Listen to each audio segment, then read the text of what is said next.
여러분 안녕하십니까, 김주성입니다. 오늘은 7월 5일이고요 상반기의 마지막이었고, 그래서 오늘은 상반기 전체적으로 어땠는지 한번 봐봤습니다. 그래서 오늘은 지금 9시 좀 넘었고요, 코스피는 2590이네요 2590이고 원달러는 1299원이네요 그리고 원옌이 뭐 899.58, 그래서 900 밑으로 약간 내려와 있네요. 뭐 그런 상태입니다. 그래서 오늘 뭐 장 그렇게 많이 움직일 것 같지는 않고, 뭐 미국이 없었으니까 상반기 얘기 한번 해보겠습니다.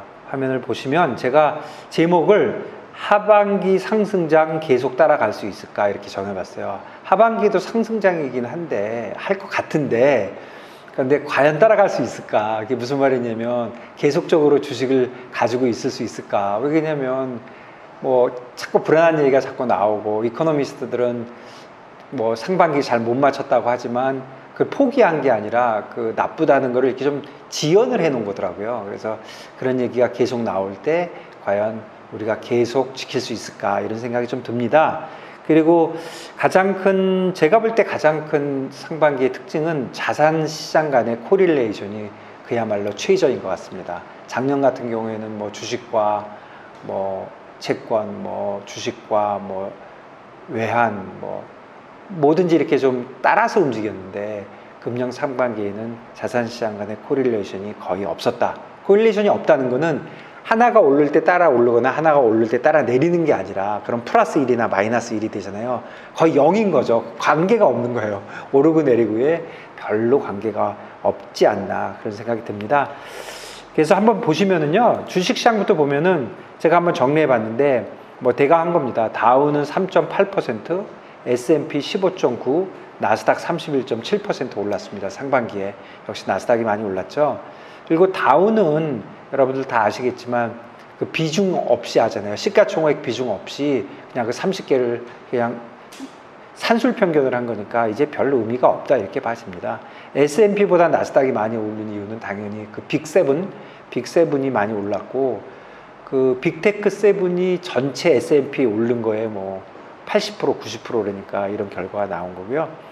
유로는 8.2% 올랐습니다. 뭐 그런 대로 올랐는데 S&P의 한 절반 정도 올랐고, 그 다음에 중국 CSI가 마이너스입니다.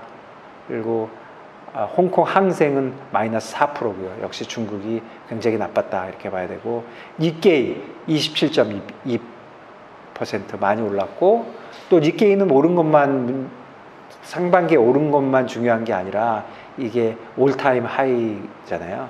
그래서 니케이가 많이 주목을 받고 있고, 코스피 14.7, 코스닥 27.8.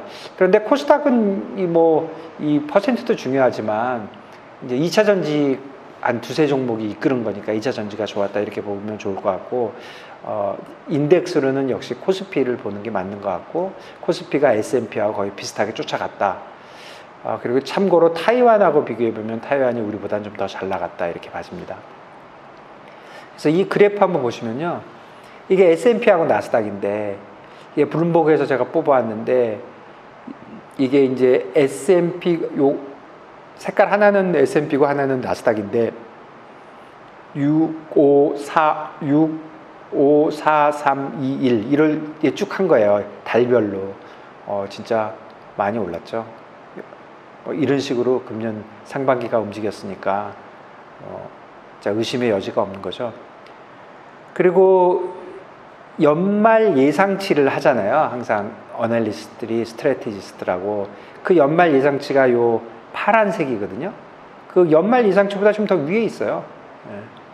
그러니까 이게 6월 15일 날 뭐 예상치라고는 하는데, 요 전에도 쭉 있잖아요. 그러니까 예상치하고 사실은 결과치하고 비슷비슷하게 가는데, 이때는 많이 틀렸고, 코로나 때죠. 그리고 대강 비슷한데 이번에는 확실하게 그냥 위로 올라가 버렸어요. 이렇게 많이 올라간 경우도 별로 드문데, 결국은 이코노미스트들이 잘 못 맞추고 있다, 이렇게 얘기할 수도 있고, 또는 시장이 그 이코노믹한 시그널하고 반대, 아니면 무시하고 가고 있다, 이렇게 봐야 될 것 같습니다.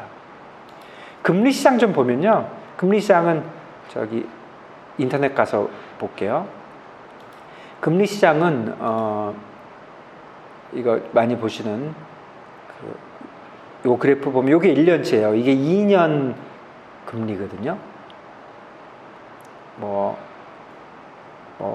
엄청 움직였죠. 예.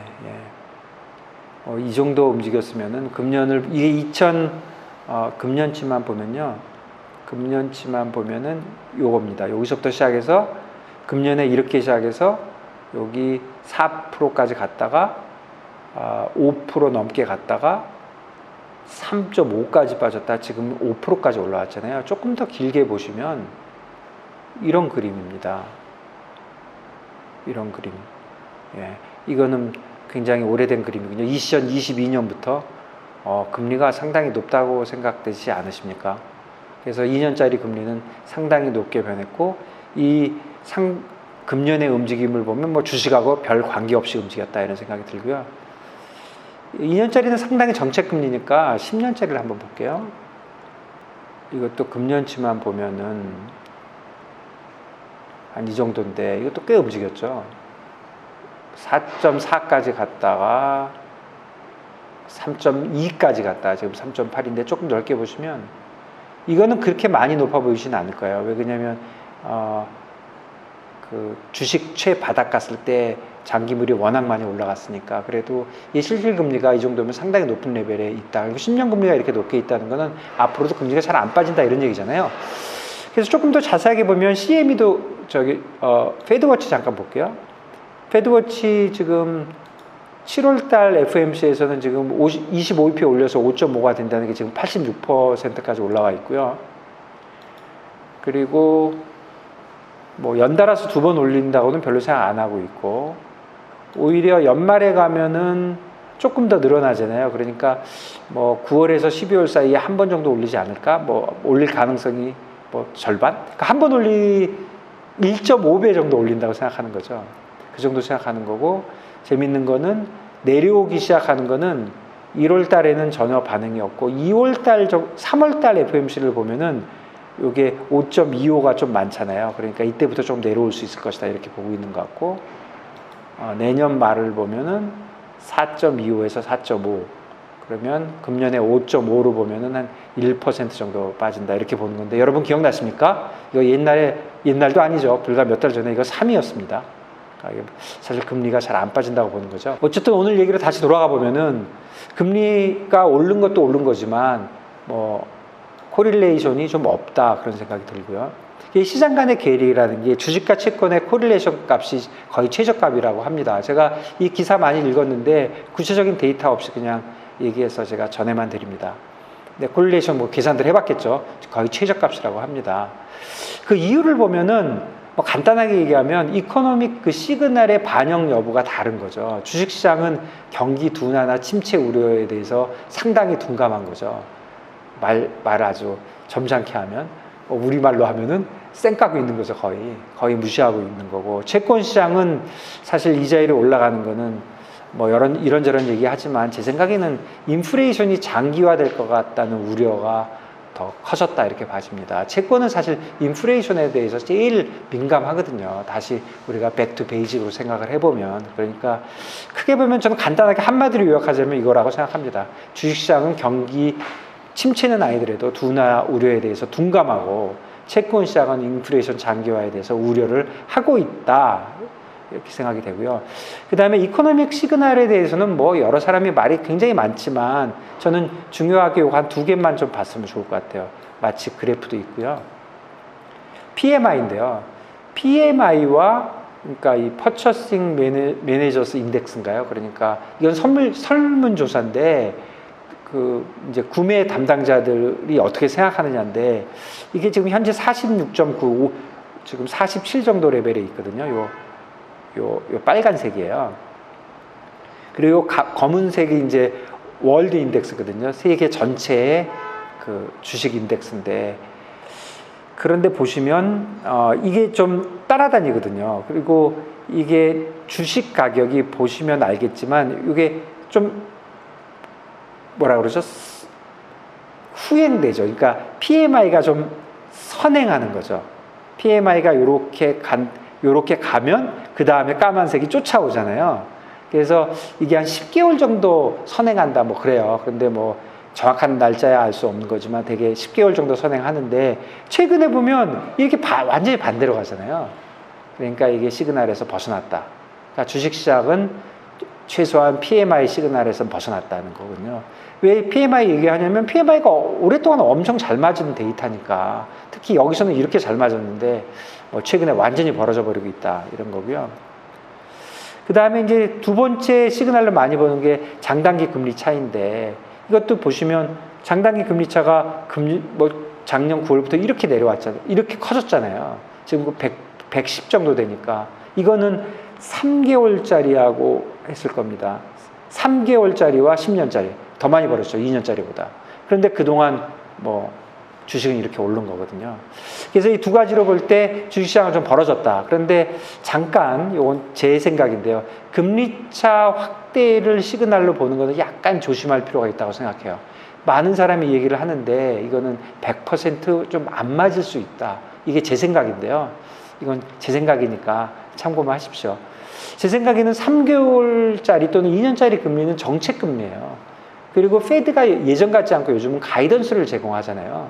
그러니까 그 단기 쇼텀에 대한 수급과는 거리가 있는 거예요. 예전에 장단기 금리차 분석을 할 때는 이 쇼텀도 시장금리였어요. 쇼텀의 시장금리와 롱텀의 시장금리가 차이가 나서 뭐가 경기 침체가 어쩌고 저쩌고 하는 거는 말이 되는데, 쇼텀이 너무나도 정책금리로 인식이 되고, 예전에는 쇼텀 금리도 되게 헷갈렸거든요. 정책금리도. 근데 이제 가이던스를 주잖아요. 그러니까 예전과는 좀 다르다. 그래서 예전과 똑같은 툴로서 생각해보면 안 된다. 그리고 10년짜리 지금 시장금리에는 리포의 영향이 약간 있는 것 같아요. 그 BFFP? 리포를 지금 무제한으로 받아주고 있잖아요. 그러니까 팔아야 될 사람이 안 팔아도 되잖아요. 뭐 그런 것도 영향이 좀 있어서 오히려 금리차 확대는 조금 덜 보시는 게 어떤가. 금리차 확대를 경기 침체로 보는 이유는 이거거든요. 금리차가 확대되면 은행이 대출을 줄일 것이다. 왜 그러냐면 은행은 짧게 빌려서 길게 대출하는 거 아니냐. 그러니까 대출이 줄어서 경기가 침체될 것이다. 최소한 둔화될 것이다. 이렇게 얘기하는 건데, 제가 너무 단순하게 얘기는 했지만, 그런데 꼭 그렇지가 않은 게 대출 여력을 봐야 되거든요. 지금 미국 큰 은행들의 대출 여력이 있거든요. 그리고 두 번째는 예대 마진을 봐야죠. 결국은 예대 마진이 관건인데, 뭐 이게 인볼트 돼 있으면 예대 마진이 나빠질 거라고 생각되지만 요즘 예대 마진이 나빠지지도 않잖아요. 그러니까 오히려 은행권의 대출 감소 여부가 중요하다면 장단기 금리차를 볼 것이 아니라 대출 여력이나 예대 마진에 관련된 데이터를 봐야 된다. 그런 생각이 듭니다. 최소한 같이 봐야 된다. 그런 생각이 듭니다. 그래서 결론만 얘기해보면 하반기에도 저는 좀 오를 것 같아요. 기본적으로 주식이 뭐 오를 것 같은데 계속 따라갈 수 있나? 여러분들 마음 좀 약해지지 않았습니까? 상반기에는 어떻게 보면 아무리 나쁘다 하더라도 너무 많이 빠졌어. 빅테크 좋을 거야. AI가 된대잖아.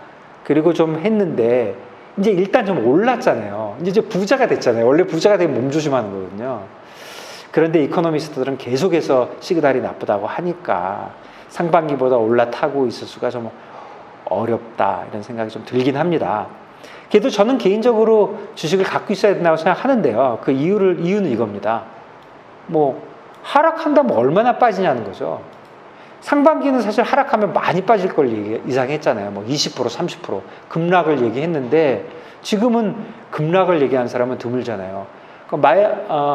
모건 스탠리가 항상 약세를 얘기하는데 요즘 겁 엄청 줘도 지금 3,900까지 빠진다는 거잖아요. 그럼 지금 4,300인데 뭐 10% 빠지는 거잖아요. 여러분들 10% 빠지는 거 겁납니까? 물론 쇼텀 트레이딩을 하면 모르는데 1년, 2년 투자하면 10% 빠지는 거 저는 하나도 안 무서워요.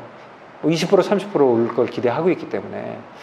그래서 하반기에도 올라갈 거는 같은데 과연 얼마나 용감하게 올라타고 있느냐. 그리고 나스닥과 빅테크의 상승이 유력한데 글쎄 한번 보죠. 제가 좋은 뉴스 하나, 그러니까 주식 사고 싶은 사람한테 들으면 좋은 뉴스 하나 있어요. 이 차트인데요. 옛날 얘기니까 얼마나 맞는지 모르겠는데 이런 얘기예요. 상반기에 오르면 하반기에도 되게 오른다는 건데 이게 사실 웃기는 거예요. 야구 경기할 때 선취점 낸 팀이 이길 확률이 높다는 거잖아요. 그거 당연한 말 아니에요? 먼저 점수 냈죠, 1번. 2번 선취점을 냈으니까 그 팀이 잘할 가능성이 많잖아요. 그러니까 선취점 낸 팀이 그 게임을 이길 확률이 뭐 80%다. 뭐 이렇게 얘기하는 거 웃기는 얘기인데요. 비슷한 얘기긴 한데 그래도 은근히 좀 심해요. 왜 그러냐면 상반기에 오르면 하반기에도 오를 가능성이 이렇게 많은 거예요. 내리는 경우는 이거밖에 없어요. 그리고 상반기보다 하반기가 더 많이 내려가지고 1년 내내 마이너스 난 거는 1929년 이후에 딱 한 번밖에 없대요. 그러니까 뭐 이런 거 제가 믿는 건 아니지만 아무래도 하반기에도 좀 오르지 않겠느냐. 근데 자세히 보면은 많이 모여 있는 데를 보면은 상반기보다 하반기가 더 많이 오르지는 않는 것 같아요. 어쨌든 그런 분위기입니다. 그래서 하반기에도 주식이 좋을 거라고는 생각을 하는데 과연 얼마나 우리가 용감하게 주식을 보유할 수 있을런지 어떤 데이터들이 저희들한테 영향을 미칠런지 그런 것들이 궁금합니다.